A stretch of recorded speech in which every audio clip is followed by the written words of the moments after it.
ngayon para marinig nila tayo na hindi nyo pwedeng gawin ito sa amin na walang mananagot. Kung sino man ang puno nito, kailangan siya'y managot. Matagal na ako dito sa buhay na ito. Matagal na rin ako sa politika. Sa tiyan pa lang ako ng nanay ko. Nag-commissioner na ako sa Comelec. Ngayon lang ako nakakita ng gobyerno at Congress na puro magnanakaw. Mga kababayan, tayo ba ay nasa demokrasya?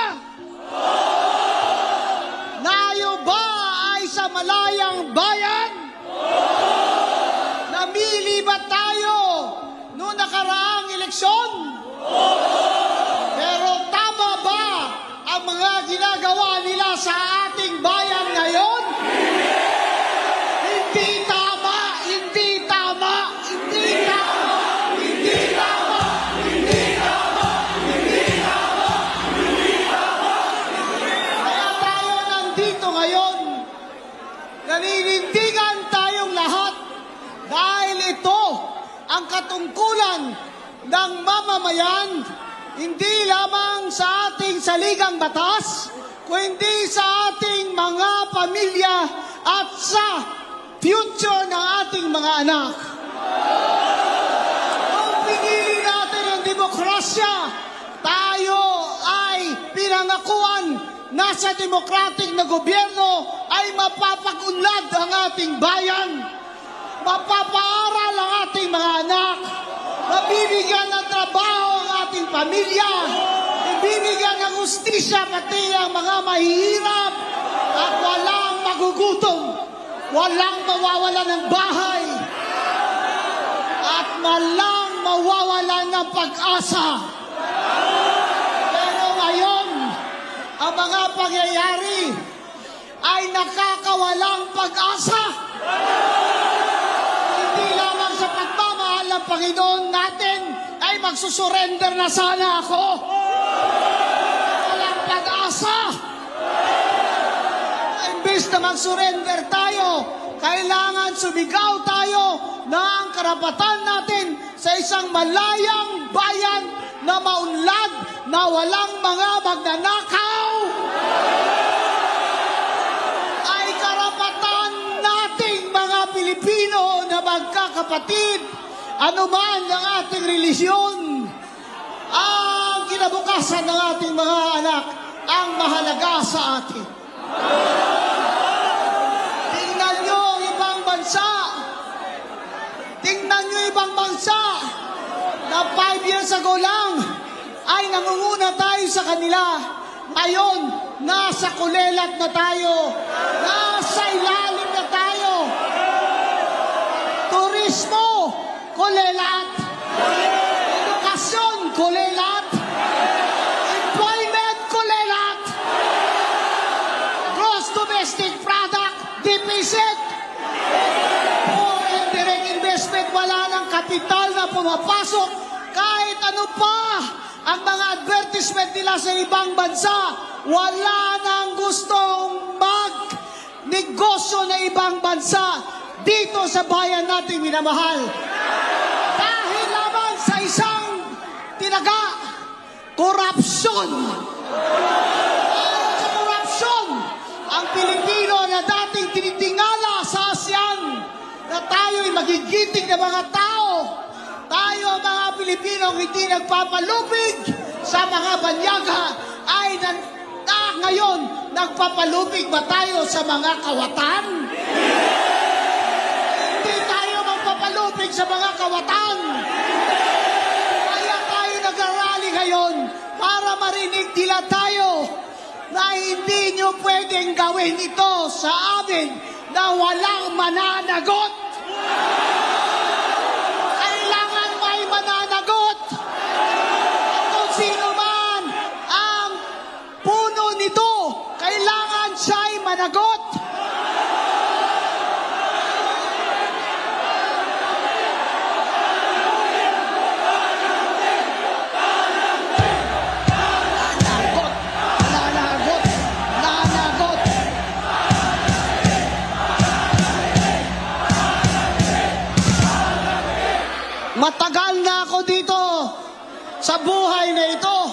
Matagal na rin ako sa politika. Sa tiyan pa lang ako ng nanay ko. Nag-commissioner na ako sa Comelec. Ngayon lang ako nakakita ng gobyerno at Congress na puro magnanakaw.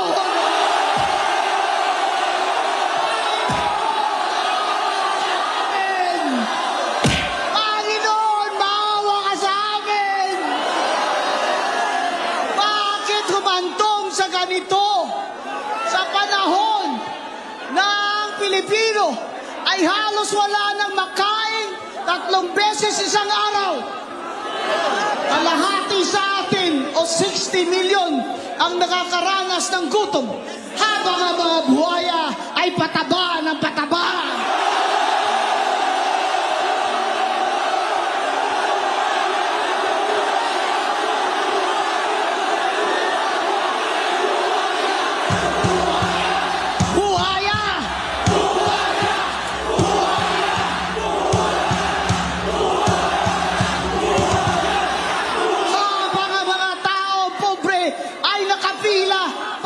Sakay lamang ng jeep o bus, 5 oras hanggang makauwi.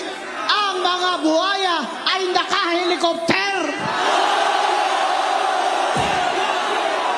Ay pambili ng milyon-milyon dollars na mga aeroplano.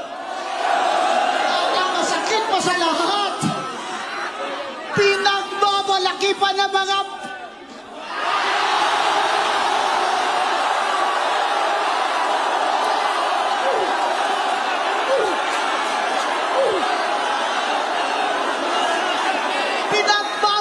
pa ng mga anak nila.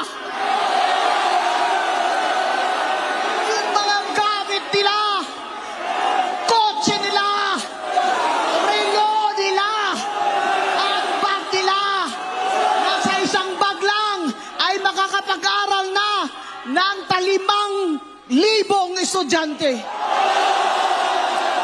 At saan galing yan? Lahat yan galing sa atin. Mayaman o mahirap, nagbabayad ng tax.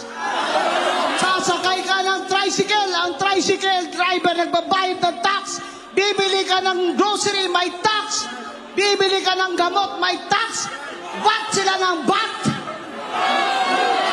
Tawag yung isa dyan, tawagan nyo na talagang Batman.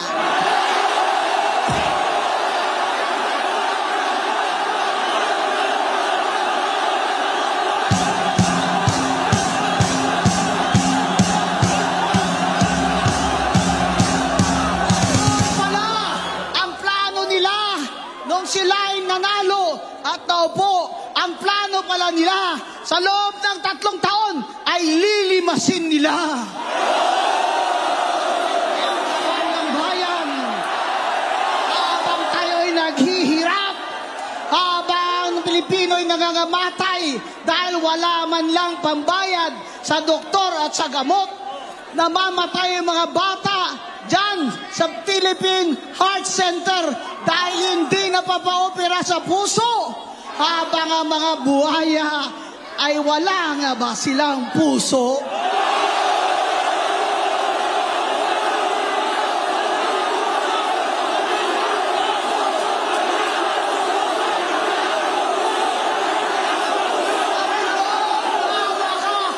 Saklolohan mo ang Pilipino, saklolohan mo kami, dahil parang hindi na maawat ito kung walang divine hand. Pray ako ng pray, at hindi naman dahil sa akin, pero dahil naman talaga sa Panginoon natin ay nagkabaha, lindol, at lalong naramdaman ng mga tao ang kahirapan at katakawan ng mga magnanakaw. Pupunta ka lang sa ospital, lulusong ka pa sa baha.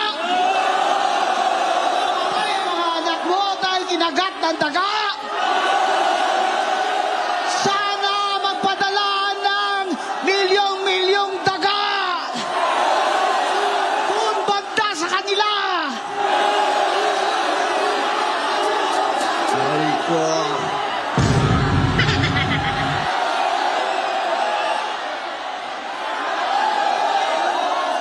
Kailangan po ang taong bayan ay mag-ingay na.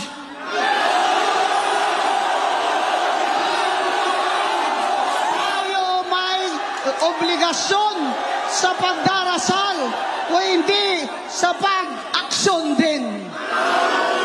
Kaya ninyo sa libro ni Joshua, 7 araw, inikot-ikutan ng mga tao ang Jericho. 6 araw. Ikot. Jericho. Sa 7 araw, sumigaw ang mga tao.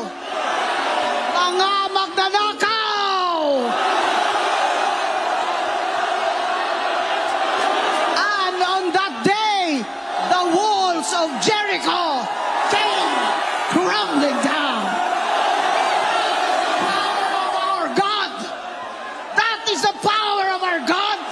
And that is the power of the prayer of God's people. Panginoon ko, bigyan niyo kami ng sapat na lakas na ipatuloy itong aming mga hinanaing at malipol na po sana ang kasamaan dito sa gobyerno sa Pilipinas. Sana po magising na rin ang aming mga kapatid at sa 2028 ay huwag na iboto itong mga magnanakaw na ito. Mga kapatid, mga kababayan, alang-alang sa ating mga anak na 3 taon pa pag ganito at walang mananagot, ay walang pagbabagong mangyayari. Doon sa ibang bansa, sa Indonesia, na grabe #1 sa korupsyon, nagtayo ng tunay na Independent Commission on Corruption na pinangunahan ng dati nilang Supreme Court Justice, at dahil nagreklamo na ang lahat ng mga inuutangan ng Indonesia, ay gumaling gumaling sila sa sakit na korupsyon. Kaya ngayon ang Indonesia ay mataas na ang rating sa credit index. Ang Pilipinas, 2.7 trillion every year gustong utangin ng ating mga pinuno. Sa 2.7 trillion, ang 2.6 dyan ay para lamang sa pagsweldo ng kanilang pamahalaan. Habang ang budget natin na hawak ng ating mga congressman at speaker at mga senador, na galing dapat ang calculation, komputasyon kung magkano ang mai-income ng Pilipinas galing sa ating taxes at sa ating GDP, ay lobo-lobo na ang budget. Paldo-paldo na.